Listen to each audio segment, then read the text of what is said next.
bizlarni husronga, nadomatga uchraganlarni qatorida qilib qo'yma. Allohim bizlarni jahannamga uloqtiradiganlarni safida qilib qo'yma ya Rabbal alamin. Allohim biz amalimizga ishonmaymiz.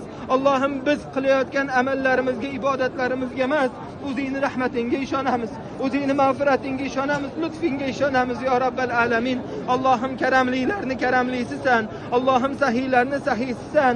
Allohim marhamatlilarni eng marhamatlisi o'zingsan. Allohim bizni bizdan ko'ra ko'proq yaxshi ko'rasan. Allohim bizni bizdan ko'ra yaxshiroq taniysan. Allohim bizga nima yaxshi, nima yomonligini bizdan ko'ra o'zing yaxshiroq bilasan. Allohim sendan dunyo oxirat ne'matlarini eng xayrlisini so'raymiz. Allohim duolarimizni eng xayrlisini ijobat ayla. Allohim ya Rabbal alamin, dunyo oxirat yaxshiliklarini so'raymiz. Payg'ambarimiz sallallohu alayhi va sallam sendan nimani so'ragan bo'lsalar, biz ham o'sha yaxshiliklarni so'raymiz.